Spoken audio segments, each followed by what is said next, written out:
I guess I'm curious about your major takeaways from this season. Obviously, a lot of successes with winning the regular season and going far in the Canadian Championship.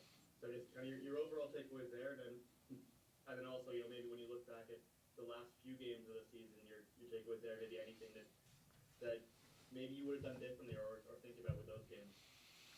Yeah, the overall, I think it's been a successful season. If you take the big picture and you look at the, where we started to where we are today, and I think you guys will look at it a little bit more in saying, how's Forge gonna regroup after losing some important players from last year's team. You look at guys like Tristan Henry, Manjikar James, Rezart Rama, Wubin Spasias.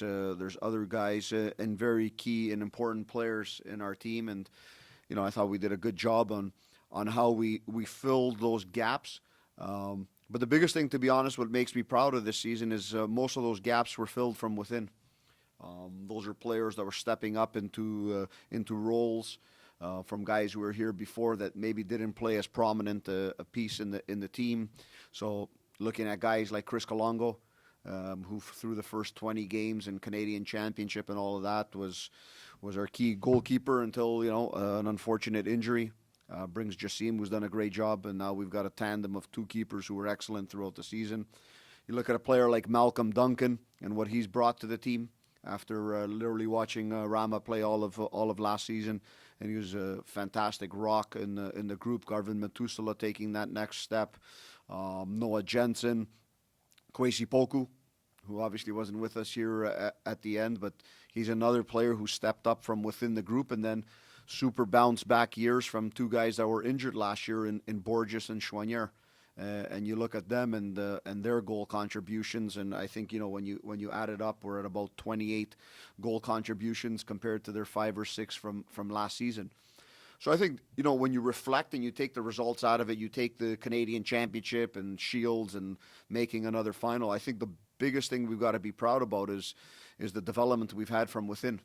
That planned process that we usually put into place into making sure that organically we have players that are within the group that may take 1 or 2 years to become prominent members and starting players and making sure they're doing the business. I think that's the biggest positive takeaway we take from all of the season. And of course, we've lifted another trophy and we're back to Champions Cup.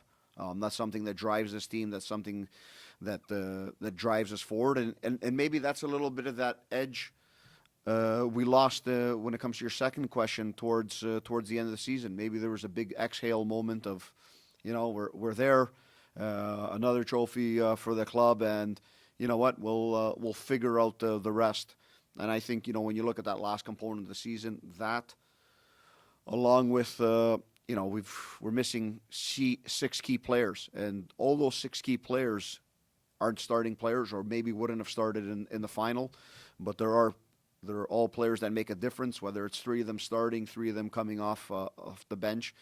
And I think that's another thing we're very proud of, is that, we've done it with a little bit of adversity when I think most teams, not in our league, in global football, if they're missing the caliber of players like that, they wouldn't be able to, have such a good end to the season in winning a trophy and being in a final and also being close.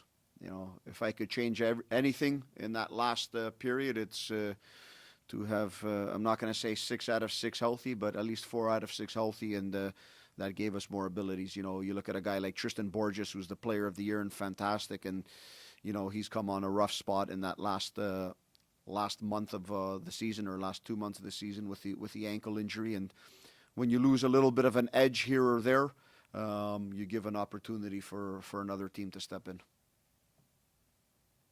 And just if I can follow up, Bobby, I mean, I know the work never really ends for you guys in the coaching staff.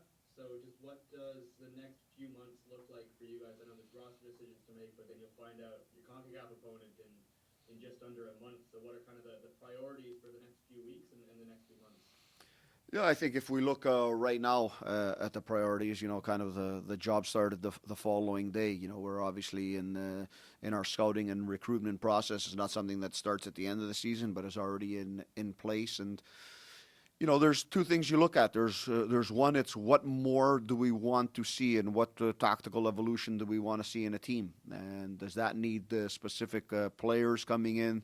Does that need us to change things within with certain players? Because I think it's important for a team that's been successful for 6 years. We need to make sure we refocus and we always look at things and not just be happy with what we've done this season and in the past. So I think the next couple of weeks, it's more about looking at which players from within the group we'd like to retain, keep focus in on two or three targets that we currently have that's our environment, and take a measured approach on all the next steps we take. Where I've always said this: you don't want to rush into building a team for Champions Cup. You need to be a very good team in Champions Cup. But it's not about having all 23 or 24 pieces in place. If you can, that's great. Otherwise, we always know that there's different things that come along. But I think the next 10 days, it's we've obviously done a deep dive into the season to make sure we understand very well what's gone well, where we can improve, and that's something we look out throughout the season. But it's easier to look at and reflect at the end. And then making sure we're getting the right pieces in here to keep this thing going. And we've built in 3-year cycles. With this being year number 6, we'll try and set up the team for the next 3 years. And so far, it's been successful, and I don't see why we won't continue along the same lines. Sorry, really, really quickly, just on that note, on being at the end of a second 3-year cycle, do you anticipate a lot of change in the team over the next few months heading into next year? Yeah, I think we've got a lot of ability to move things around to make sure we've got key pieces here. But, that's something we'll see in the next 10 days. Do I see it in a major way? No. But what I do know is that we've got an ability to bring in impact players, and that's what we want to be able to do to add to the very strong core and the number of players that'll be back. But, that's what it is for us. It's the ability. Can we add 3 to 4 very important players that can make an impact to the existing group, which is strong, and that'll help us move forward. Great, thank you so much, Bobby. Thanks, Charlie. Thanks, Charlie. Next question goes over to Adam Jenkins. Go ahead, Adam. Thanks, Nico. Charlie and yourself just covered off a lot of what I was going to ask, but I guess it's not the elephant in the room, but the question that everyone always asks is, at the end of the cycle and all the success you've had, it doesn't sound like you're lacking hunger or speaking in a way that suggests we will see anyone else but you standing in front of the bench next year. But how do you evaluate yourself and your family and your goals personally as a manager? You got that Coach of the Year, very well deserved. You go back to another final, you have all this success. Do you sort of look at what you've done and maybe what's next for you, or is that something as simple as your focus remains on the club and you have no intention of going anywhere else? Yeah, one thing I've learned in everything in life is you can only control what you have in front of you. And what I have in front of me is building and keep on making sure that this team is a team that represents well in CONCACAF. This is a team that's going to try and win in trophies. In professional sports, everything changes within a day. But you don't try and overthink a lot of different things that aren't in your control. So for me, it's focus is always 100% somewhere until somebody tells me it's not, or something else may come along, and that's the natural process of sport. I'd lie if, to say, oh, that's not going to happen, or there's nothing of interest. But yeah, that's a bigger topic to discuss. The thing I know is right now I'm the coach here at Forge and sporting director, and I am for the next few years, and that's what I'm fully focused at. And like I said before, that's what you focus on, what you have in front of you, and I love what I do. These players motivate me. The challenge of each season motivates me. The standard we've set as a club motivates you, because you can't relax, you can't take it easy. Anything but trophies won't be a success. We've got Champions Cup in front of us. These are all fantastic things to be looking forward to. So that's where my full focus is. After that, global football is big, and you never know. Thank you, Bobby. Congratulations on a brilliant season. Thanks, Adam. Thanks, Adam. Next question goes over to Steve Milton. Go ahead, Steve. Hey, Bobby. Um, the other two guys asked, the questions that I was going to ask, but I just wondered, do you know when you're going to start training camp? Do you know, I mean, Yeah, so it all depends. It all depends on the draw on December 10th. So December 10th will be the CONCACAF draw. So if we're in that first phase of games, we'll probably be in on January 4th. If we're in that second phase, second grouping of games, you're looking at around January 14th, 15th. So it's from this past Sunday to then, you're looking at an 8 to 10 week turnaround from one to the other. So it's enough time. It's a good amount of time to relax, regroup, and get going. And it's not big enough where you forget what you're doing around here. so it hasn't been determined that you'd be in I thought you were in the first group because of where. No, well, how it works with Champions Cup, you either get put to play in the first, I call it grouping of games. It's the same round, but they play, I believe it's February 5th and 15th, let's call it. And then if you're in that second grouping, which is still the same round, it's February 22nd and 29th. So that just gives us different days to play around with the start of preseason. So it's not determined by which trophy you won of this. No, that makes zero difference. Okay. Everything goes into every club is ranked by CONCACAF, so everything works on that ranking system. Yeah, okay. All right, thanks, Bobby. No problem. Thanks, Steve. Next question goes over to Michael. Go ahead, Michael. Hey Bobby, nice to see you. Just following up on the CONCACAF Champions Cup stuff, you could obviously face the Whitecaps in the first round. Would you relish that because you've never ever had a chance to play them, or because you're in this competition, do you want to test yourself against some of these other countries and some big teams in there, really? Yeah, there's two ways of looking at it. When you look at it competitively, you'd usually like a team from MLS. They're starting their preseason at that point, and there's different things. But I love the juice in Mexico. I love the energy that the Mexican clubs give and the challenge that they provide, and it's something totally different. Just from the atmosphere, the vibe, and what Champions Cup means down there, the media circus in a good way.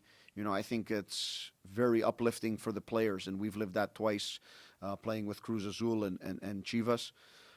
So we'll take anyone that comes. If that's Tigres or Monterrey, it's a different experience and a fantastic environment and a great challenge for me as a coach and for the team. So there's two ways of looking at it. Again, if you want to have a more competitive edge environment, you'd want an MLS team who's starting preseason at the same time. Not that, from a competitive aspect, they're not working on bigger budgets, but it's a little bit different. You're starting at the same starting point as opposed to the Mexican clubs who are about 7 or 8 games into, I can't remember if it's the Apertura or Clausura at that point. Changing gears totally. Every CPL club wants to kind of bring through young players, sell them on.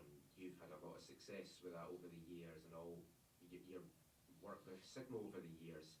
York today announced that they're putting their academy into League One. Are you and the club happy with what you've got local connections wise? I know you've got the high performance training program as well for even the younger kids. But would you like to see at some point maybe Forge having its own League One side? Yeah, right now we've got good cooperations with Hamilton United here locally. Obviously, the connection with Sigma and a partnership out in Quebec with CSMRO and building out that way. And we'll see what the future holds. I think the most important thing is that we are involved in that part of the game. That we're able to provide our expertise. That we're able to provide our structuring ideas and youth development to the greater good around here. And, we'll see where things go if that means you need a League One team here or there. Right now, for the most part, through our collaborations, Sigma's been that team in League One, where our players can go down and play, where we can move players up from. We want to look forward to doing that with Hamilton United, and there's a process through Canada Soccer in looking at these things. And then, we'll see what the future holds. I think, 6 years in, we're obviously an established club. We've done a lot of good things, and our focus has been there for the first, I'd say, 4 years. And these last couple of years is making sure that that we're out. I don't want to just say in the community, because the community is one side on soccer, but more on the high performance end, to make sure we've got a better grasp of what's going on, and we're also having a little bit more of an influence on what's going on, because we've got a great staff here with a lot of people with a lot of experience and expertise. Myself, Kitse Leithopoulos, David Edgar, all of us being part of the club, and I think it's important that we're out there and we're providing that expertise. I can just ask one more as well. I hadn't had a chance to ask you this over the season, but I asked a few other CPL coaches. It's kind of about rule changes, and it's really twofold. We'd just love to hear your thoughts on whether the league now needs to have some kind of VAR light system coming in after some of the things that maybe played out this year, and also just to get your thoughts on the Canadian Championship setup, the away goals, the two legs. Yeah, when it comes to the whole discussion around VAR, I think in modern football it helps. Referees are having more and more challenges as you get up, and as you get up each and every level. And let's face it, at all levels of the game, they're being supported by VAR, and I think that helps the game. I also know that there's a large investment that's needed to be made with VAR throughout a league, and would it help our league and our officials and get rid of some of the little things that create agitation around everyone? Of course, because then that's final. That's something reviewed. It's done. It's out of the way. As coaches, we have nothing to say. As referees, there's nothing more to say, and it's clear cut. On the flip side, with that investment, what I always say is I'd love it, but is that investment better off in the teams, in the players, in different infrastructure at this point? So there's I'm not one way or the other, because they're both very important on that end. It's something that, though, of course, I think would be great to see in the league. And then on the question of the Canadian Championship and everything, I think it's globally you see where things go, and you kind of follow suit. I think it's a CONCACAF thing as well that CONCACAF has to look at. But I don't want to say if the rest of the world is doing it, we're doing it. If the rest of the professional football world is doing it, and that's where everything is going in major tournaments and everything, then okay, it should be something that's done here, and that has nothing to do with personal results at Forge, because it can work out in either way. I can say away goals would be great because that worked out for us in the past or something, and I don't know if it has. But I think you just follow global trends. It's if it's done at the major tournaments, major qualifying areas around the world, then it's something that obviously we should adopt. Thanks, Bobby. Congratulations on another fantastic season. Thank you, Michael.